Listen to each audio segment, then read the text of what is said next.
Welcome to the System Simplified podcast, where we feature top leaders who share stories on how to successfully systemize a business. Now, let's get started with the show.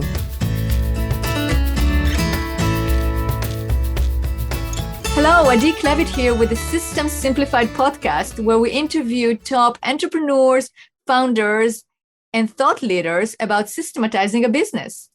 And this podcast is being brought to you by Business Success Consulting Group. At Business Success Consulting Group, we create custom processes and tailor-made business systems so businesses can thrive and grow.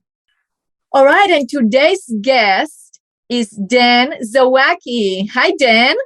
Hello, you even got my last name right. Nobody does that. Well, we can pronounce it in different ways, but wanted to get it right. So Dan Zawacki. And Dan, I'm so happy to have you on the podcast because you are an accomplished entrepreneur.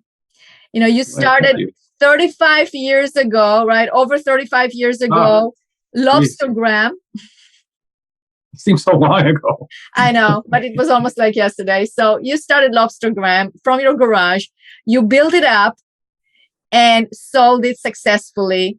And now you help other business owners and other businesses be successful because you are now an EOS implementer. And for our listeners that do not know what EOS is, it's the Entrepreneurial Operating System.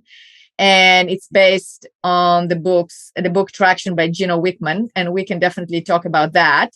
But I'm thrilled to hear about your journey, because that's really what our listeners want to hear about. Is you made it. You started, it's a success story of starting from the garage to a company, multi-million-dollar company that you sold, and now you moved on to help others. That's amazing. So, but before we even go into that story, I want to give a big shout out to Jeremy Wise, who introduced us. Dr. Jeremy Wise, co-founder of Rise 25. They produce my podcast. They are the best marketing company out there to produce podcasts. He's an amazing individual. So if you don't know Jeremy Wise, I recommend that you reach out to Rise 25 and have a conversation with Jeremy. So, Dan, Lobster Gram, what is that all about? Tell us the story. How did you get started and what is Lobster Gram? So it's a crazy story. And sometimes I can't even believe it's true and that it even worked, right? But Lobster Gram, I founded it in 1987, way back, that there was only, Harry and David for food, and of course, Omaha Steaks, which were all 100 million plus companies. And so one day I had a real job that I worked at Honeywell in Peoria, Illinois.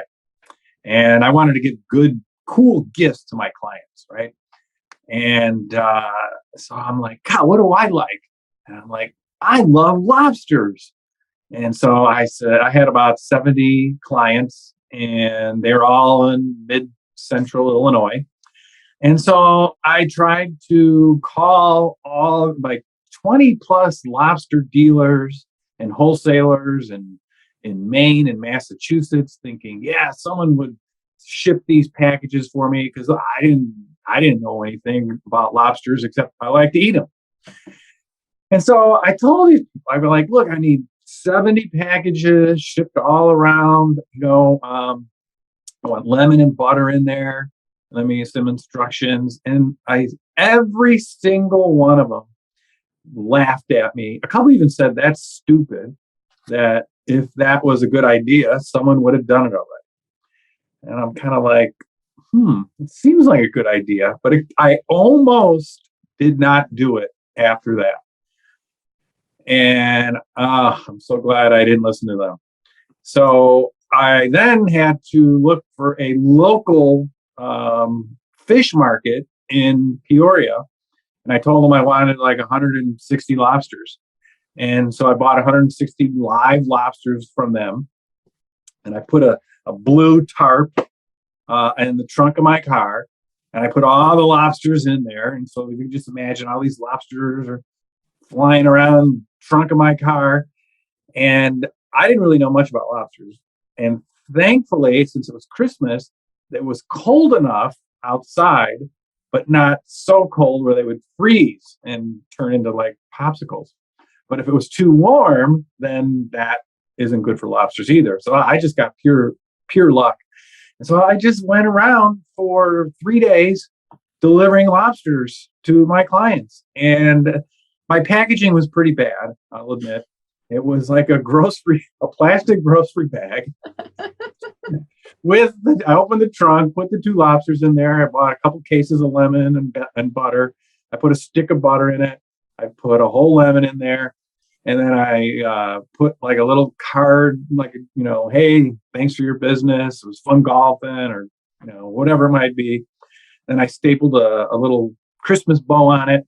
And I didn't have any appointments. And I just would walk up with this bag of lobsters and go to my clients and tell them, hey, thank you. Happy holidays. Appreciate all your business. Have dinner on me. And then they would like open it up and they go, oh my gosh, are those live? And I go, yep, see you later. And then I'd go to the next, and I just did that. And people really loved it. Now, Adi, at this time, I did not think about starting a company. I had probably one of the best jobs that anyone I knew right out of college. I mean, it was a Fortune 50 company, Honeywell, the health insurance, dental insurance, bonuses, the stock options, all those things that when you cut that cord, you're like, oh, wow, health insurance is really expensive. All those that you don't want to think about. So this was in December, and then February, I met one of my favorite clients. His name was Larry Fletcher, and a great guy. And he was a mentor to me because I'm just like this 24-year-old kid, right? And I'm actually selling these computer systems. This is before computers were like computers, right? They were just being in their infancy, and I'm selling them that would run the buildings, the heating and the air conditioning. It was pretty cool.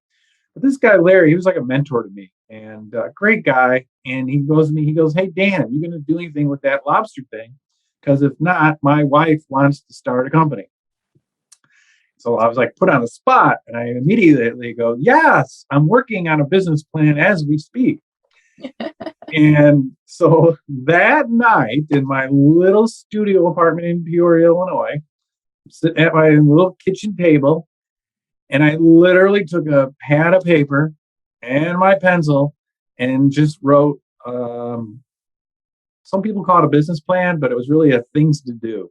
Like, number 1, where do you get the lobsters? Number 2, where am I going to ship them from? Right? Because nobody in Maine wanted to do it. And the funniest one, because I still have this original document, which is cool. I framed it in my office. And one of them is, how do credit cards work?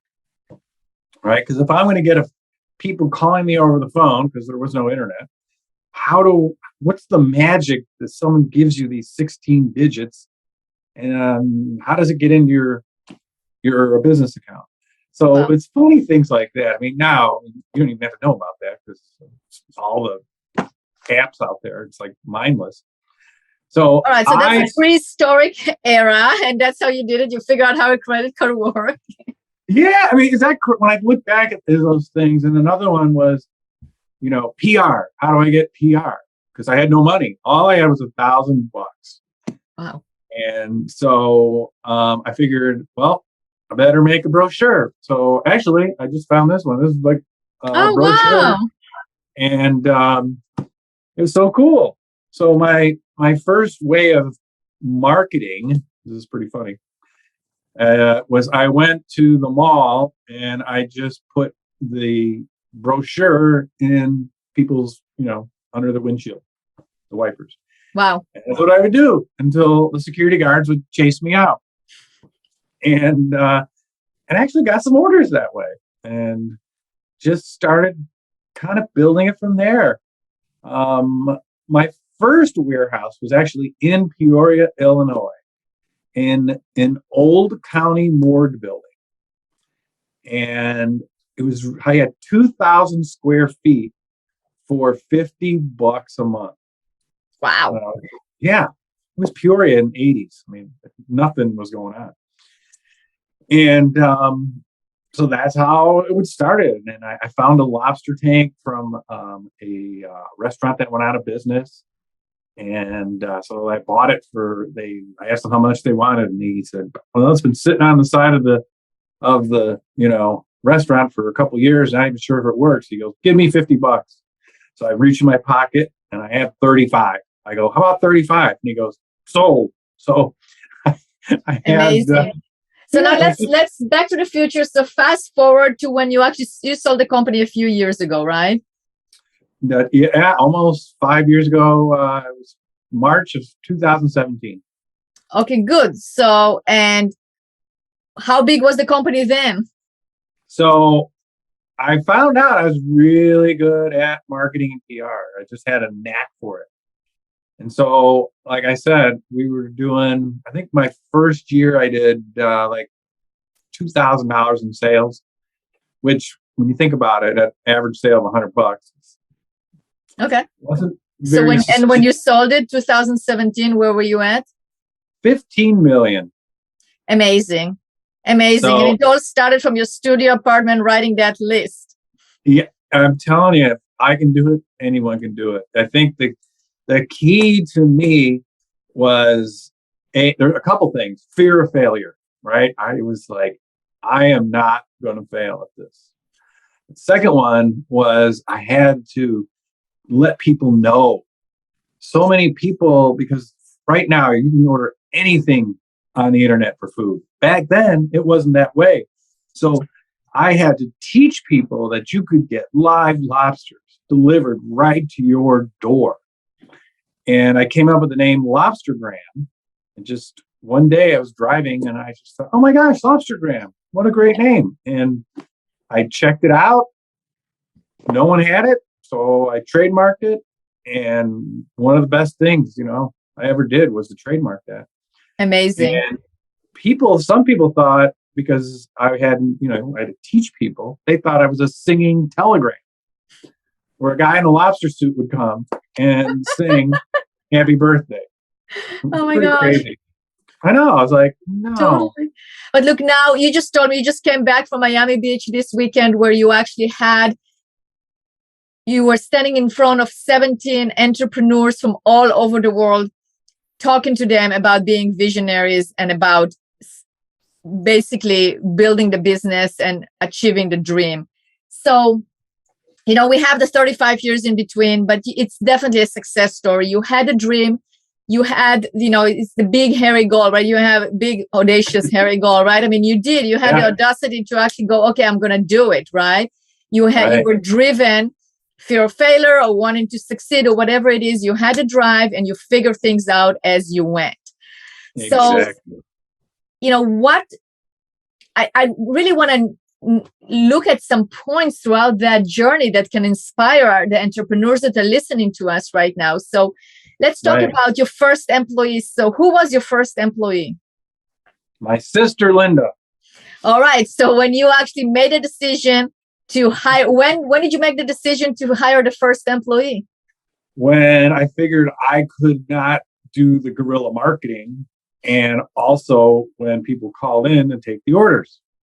So by this time, I grew up in Chicago. So I moved back to Chicago, and I was living back at my parents' house that I haven't been in for, it was like 9 years. And my parents were like, "Oh yeah, you can have your old bedroom, and your dad will just park in the driveway, and you can have half the garage." And so that's basically where we started. And then I needed my sister or somebody, and she was looking for a job. And I'm like, oh my gosh, you could be the first employee. It'll be great, and she's just like, oh yeah. And I learned that it's not really good practice to hire family members. There's a lot of issues that come with that. And after about 8 months, we were sitting there trying to balance my checking account for the company, Lobster Gram, and she was helping me, and we were going to be $500 in the hole. And the company owed her like $400. So it was like really sad that I was like, wow, I have to let you go. And then, so we both started crying because it was really traumatic. And so I just figured I, had to do it, So one of the lessons I learned, keep your overhead low. And, that is just one of those things. And even though I didn't always, I had to learn that lesson several times, throughout the journey. But I think that's one of the key things. You were saying, what do people need to know? You got to have a drive. And guess what? Not everybody is made to be an entrepreneur. That's just the way it is. And so if you're not driven, if you can't pivot, right? I think entrepreneurs that are successful, when someone tells them no, they go from, point A to point E. They hit the wall at E, they come back, go back to G, go to Z, come back, and they can see the pathway to success that many people can't. And I think that's just a gift from God that people have. And that is one of the things that makes a great entrepreneur. And you got to take some risks too. For sure.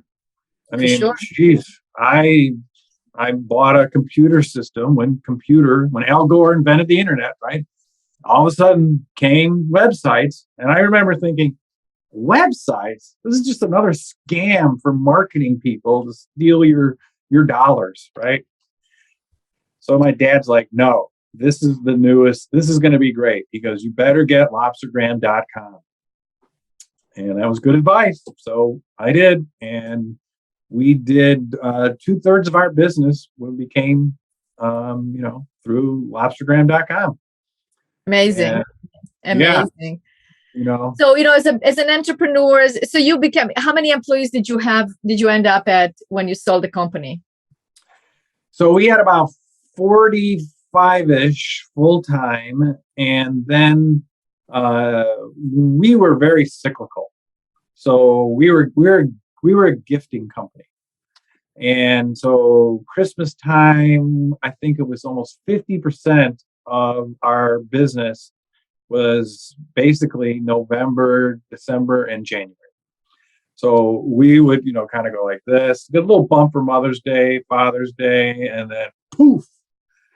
So we had to really scale. We had about 125, 130 employees. By this time, I purchased a warehouse in Maine. I had about a 20,000 square foot building that we used. So now we were buying lobsters right from the fishermen. And those same people that said that was a stupid idea, now we're going, wow, that's not a bad idea. And they were happy to sell me $50,000 of lobsters in a day, right? And so we peaked at about 100-ish or so. But the interesting thing, was the processes. So we had literally 2 sets of processes, right? We had the processes for the 9 months of the year. And then we had the process for when we had to ramp up and hire an extra 90 people. All of a sudden, more inventory, just more of everything. The phone system, we had to, have more bandwidth in the website so it wouldn't crash. All those different things that, of course, I learned the hard way, but that's part of the journey, right? There's the good stuff, the bad stuff, the great stuff, and the really bad stuff that you just try and never think about ever again because it bums you out too much. Absolutely. So let's talk about processes because, we are here all about, this is the System Simplified process, right? Podcast.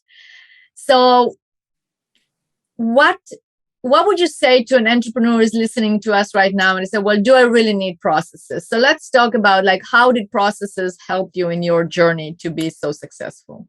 Yeah. Well, to me, that if you don't have, and I'm going to use the word great processes, not good. Good will only get you an average company. But if you have to have great processes. Like the book behind you, Good to Great, right? Oh, love that book. All those books are great back there. Yeah, absolutely. But, having processes, I found out that that's the only way you can scale. You to scale profitably, actually have fun doing it, right? Because, the salespeople want to just sell. And they come back and they're like, oh, we just sold this. And then operations people are like, well, we've never done that before, right? And so it's like this clash. So when everybody's on the same processes, you can scale, be more profitable, have more fun. But as you know, as many people know, documenting those core processes is the hardest thing to do.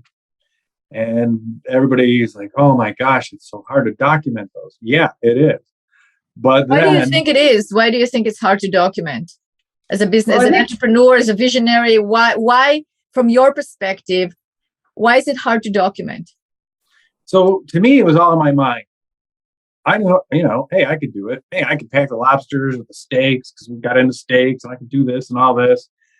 And then when I would have to teach somebody, I would mostly just show them how to do it. That was my process. It's not a great way to teach people, just showing them. I think you have to do that, but you have to back it up with documentation, or like some of my clients now, I teach them use a video. Exactly. So just look at that, or a combination of things. And myself as a visionary, I could see how it was done and how it was supposed to be done. And I just assumed everybody else would see my vision of how to do it. It doesn't work that way. So I had to I was really awesome at figuring out the process, but I wasn't really that good at teaching the process and getting people what FBA, followed by all. So when we hired 100 people and there's 50 of them on the packing line, each person is packing the packages the exact same way. And that was the best way. That's right. And so it's consistency, right? I mean, that is part of like why having processes is for consistency, for training, onboarding. But as you said, as an entrepreneur, it's really hard to find the time or make time, because it's not about finding the time, but it is finding and making the time, because you are already moving ahead and envisioning and want everybody to follow. So that's where the extraction of those processes is super important. But as you said, it's also the followed by all, because it's one thing you can teach one time somebody to actually follow it or do the process, but if there is no followed by all, it's really a problem. Right. So from the perspective of an ROI, like what would you tell a business owner should I document my processes right now? Like what, from your experience, what's the ROI of documenting processes? Yeah, so that's a great point. First of all, don't be like me. Just document them.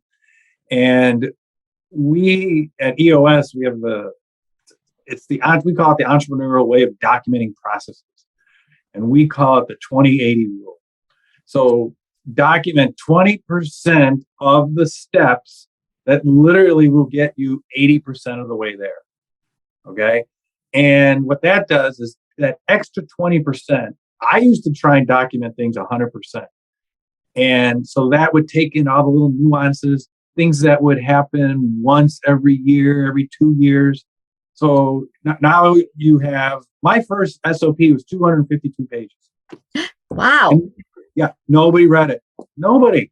And so I'm like, oh my gosh, I spent so much time documenting it, and then everybody didn't do anything. Because Dan, this is a really good point, because when I talk to the entrepreneurs that we work with and asking why not document it yourself, so they either say, there are two things. It's finding the time, right? But it's also the know-how. So some of them will say the same thing. It's like, okay, I just went down the rabbit hole, like trying to document it to so many details, nobody read it, or the opposite of like it was too vague and nobody could follow, right? So that's what I encounter are the main reasons of why people do not document themselves. It's the know-how and it's the time, but the know-how can go both ways. They don't know that they shouldn't go that far deep into it, or they don't know that, that it can be that vague that nobody does anything with it, right? It's too general. So, yeah. Well, that's why people need you. Thank you. But they also need you. And that's what we want to talk about. So now you gave us the journey. So now tell tell me, how did you run across EOS, and how did it change your life as an entrepreneur? Oh my gosh, I love Lobster Gram. Okay, and after about 25 years of doing it, so I sold it in its 30th year, and after about 25 years, I was kind of just getting, not quite sure what the word is, Burned maybe out. a little burned out, a little bored.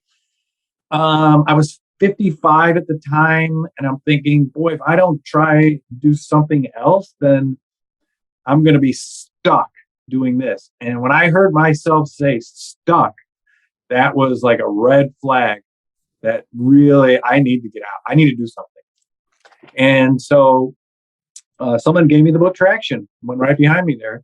And I read it, which is what the EOS is based upon. And I was like, oh my gosh, there is a system to run your business. How cool is that?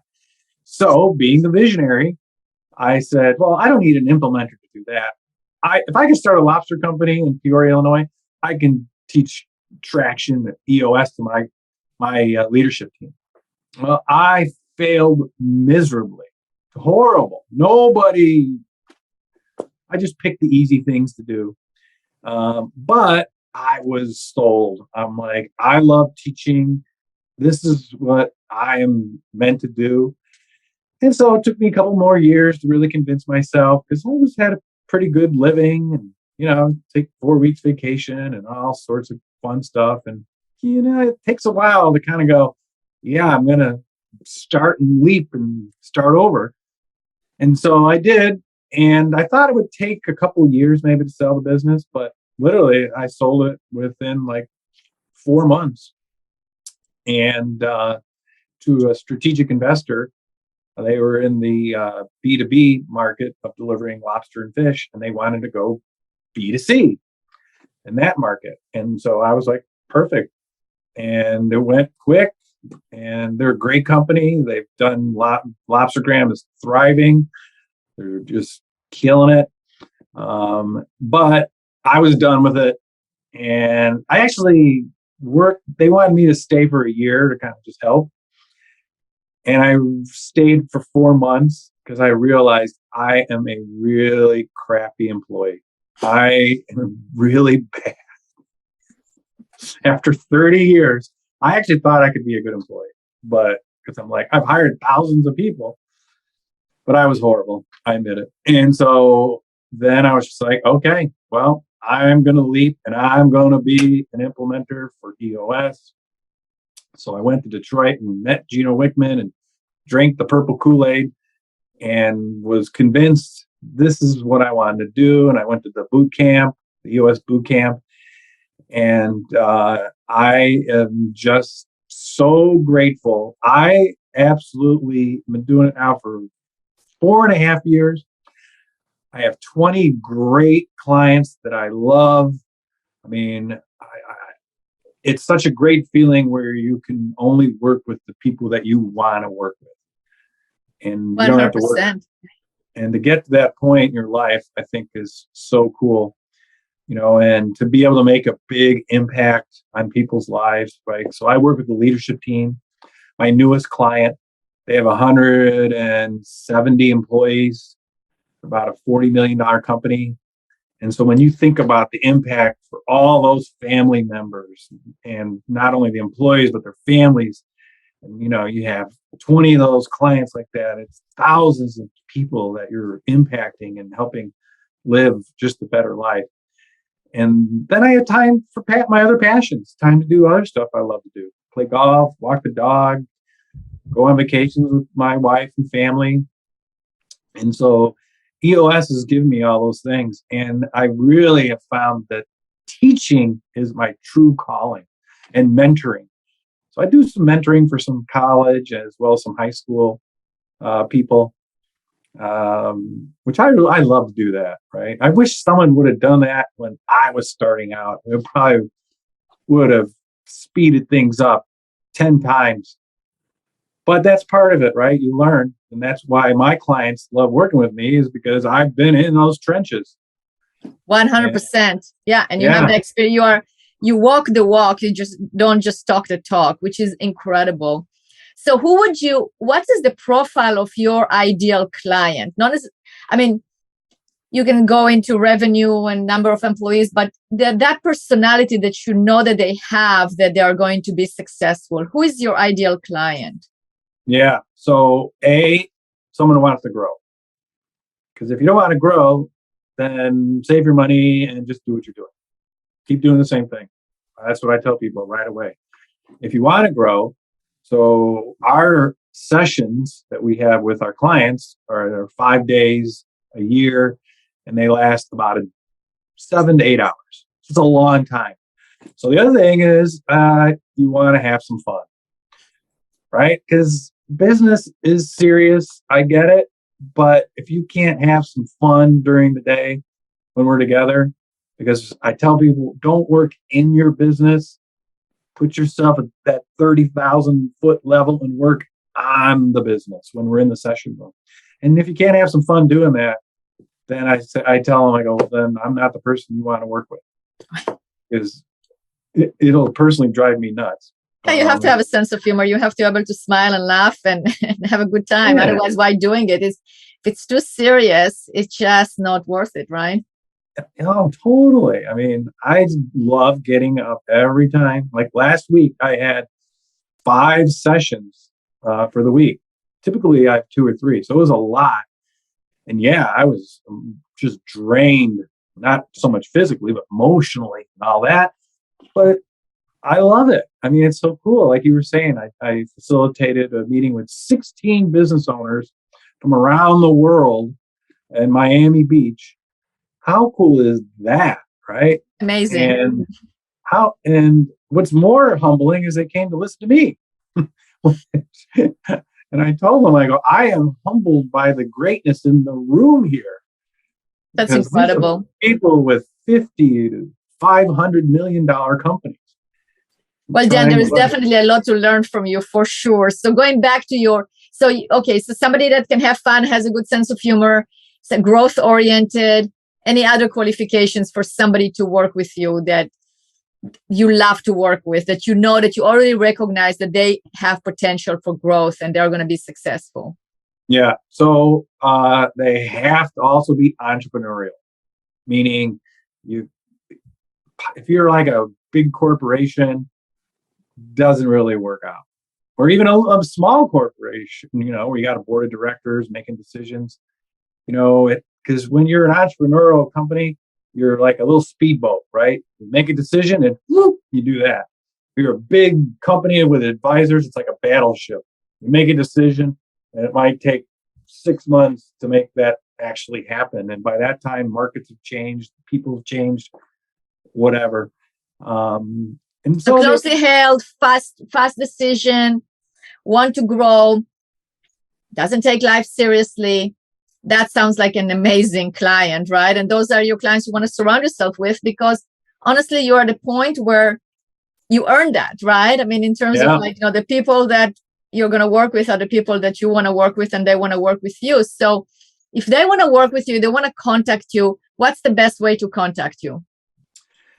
So my email, it's dan.zawacki, Zawacki at EOSworldwide.com. And that is long. Excellent. So it's Dan Zawacki at EOSworldwide.com. Excellent. Yep. So they definitely can contact you. So Dan, in closing, we're coming to the end of the podcast, but what advice did you give to those 17 entrepreneurs that came from all over the world to Miami Beach to listen to you? What are the key advice that you gave those entrepreneurs? That you need goals.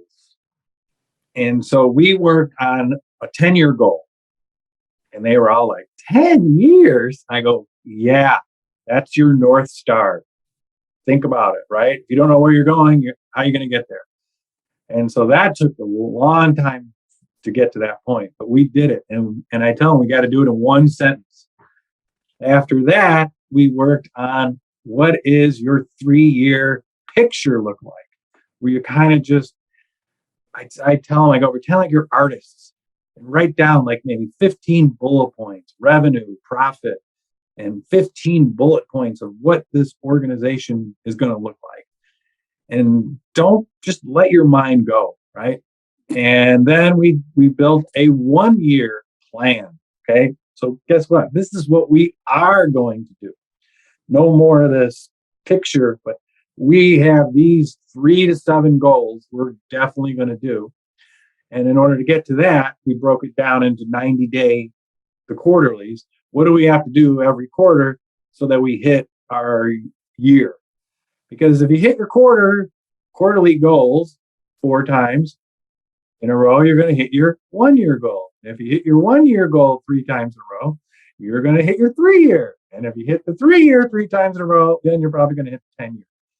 So when you break it down like that, it makes it more simplistic. And people are actually, when in the beginning, they're like thinking this 10-year goal, there's no possible way, call it a BHAG, whatever's going to get done. And then you paint this picture on the whiteboard of what it looks like. And then everybody's just like, oh my gosh, you're right. I can see this. And so that's it. Just if you got to be able to dream it, and you got to be able to work on the business, not always in it. And that, I think it was Henry Ford said, one of the hardest things in business is thinking. You've got to take time just to think, not just do and react and fix. It doesn't work. For sure. And it's your thinkiness. I think he also said, if you think you're right, or you think it's, what did he say? It's something I think to the effect of like, if you think that it is, or you think that it's not, you're right, because it's about your thinking, right? Is what you think it's right, it's true. If you think that if you think that you can and you think you can't, you're right. Yeah. You know, entrepreneurs have that connect the dots kind of a mentality, right? When they run into the wall, it doesn't work. They don't go, oh, okay, I'm not going to do that. Right? They go, oh, okay. Oh, I better go around that wall, or maybe I need to go over it. Absolutely. And that's why you are perfect to work with them, because you have that mind. You know, you are a true visionary. You made it happen from an idea as a young employee and a big company. And you took that idea and you created this amazing company. And now you are helping others. As you said, you know, it's multiplying, because you take all the companies you work with and the number of employees that they have, and how you make those companies thriving and successful, and how many people you are actually helping, and how many lives you are impacting, and while having fun, because again, why be serious about it? So I love that. I love that advice. And with that, Dan, I want to thank you for being a guest on this podcast. It's been a great conversation. Thank you very much. Oh my gosh. Thank you for having me on your podcast. It's been my pleasure. And you're an awesome host too. So thank you. You're very welcome. All right. And we'll see everyone next time. Bye-bye.